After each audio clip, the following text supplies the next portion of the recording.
Jay Opeteia, How's things, Joe? IBF Cruiserweight World Champion, putting his title on the line against Ellis Zorro, taking this one, like everybody on this card, pretty much at fairly short notice. We've seen you in London recently with that performance against Jordan Thompson. It was a long time out of the ring before that due to the double jaw fracture against Maris Breedis, which says a lot about the kind of fight that was and the kind of fighter you are. How much are you looking forward to this, basically?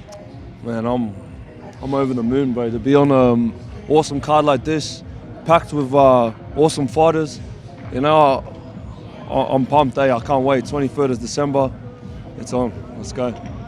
And do you feel that this is the first kind of step you could take towards next year maybe securing those unifications that you want and showing everybody for absolutely certain who's boss? Yeah, for sure. You know, if it was up to me, I'd have a unification fight on the 23rd. But no one wanted to take it. We had Breedis, you know, who's also a hard fight. I believe Breedis is a hard fight, but you know, he denied the fight for the 23rd. He said he wouldn't be ready.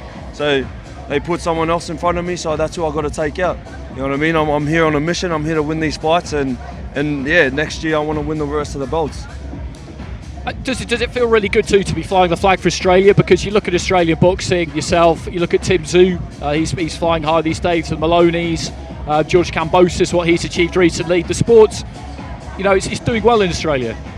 For sure, man. It's a crazy feeling, you know, even being up there with all those big boys, and then, you know, I'm just a little kid from Australia, just grinded his ass off, and now I'm up there, you know. But I always knew this time was coming. You know, I always knew these big fights were coming, fighting on these big cards. You know, I was just sitting up there rubbing my hand going, you know, it's about time I'm here. You know, I deserve to be here. So, you know, I'm just, honestly, man, I've got goosebumps. I'm excited to be a part of such a massive card, big platform, and I'll put on another show.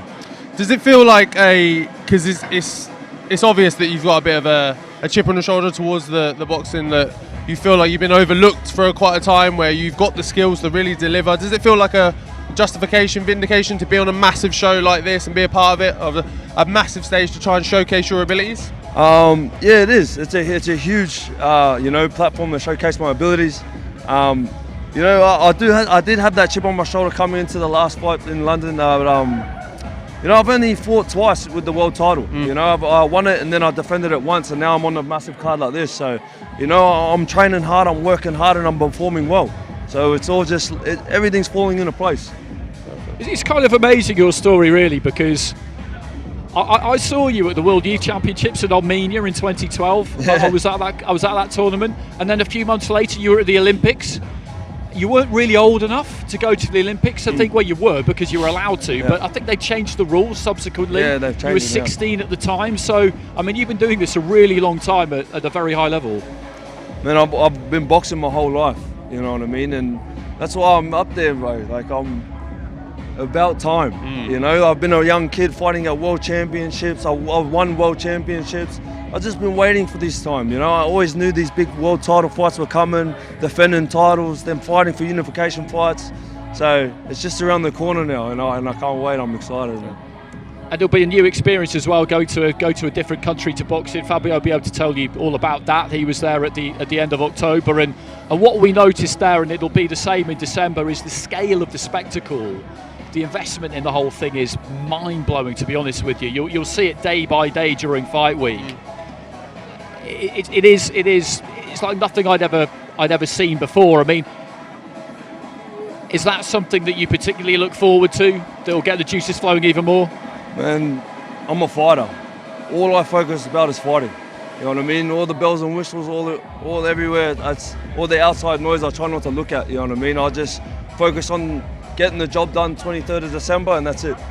Are you a fighter that when you get there, when you get through the fight week, will you, because it will be such a big event, it will be such a spectacle, will you allow yourself that little moment to look around and be like, yeah, I'm here, like I'm really, this is a big moment for me to really soak in and give yourself that little bit of, yeah, hang on, I'm doing something well here? Or are you just plain focus all the way, and then maybe after you give yourself a little pat on the back? Yeah, I know what you're talking about, you know, like I've rocked up to a few arenas and stuff, like even the OVO arena, you know, like I said, a little kid from the Central Coast back in Australia, coming here, selling out OVO Stadium. It's a massive thing, and sometimes I am like, wow, you know what I mean? But at the end of the day, I do the hard work. Yeah. I'm in the gym grinding. So I look around and I'm like, yeah, like I deserve this. I earn this. Yeah, it's You know half what I and mean? half. This shit ain't. I didn't just walk in here and it was just given. You know what I mean? I've been sacrificing my whole life to get here. You know what I mean? First fight at 8 years old and have fought my whole life. So it's just about time. You know, I keep saying it, but I'm excited. You know, I've been waiting for times like this for a long time. Okay, thanks very much. We'll Thank you. We'll let you go. Appreciate it. Great to talk to you. We'll see you in a few weeks.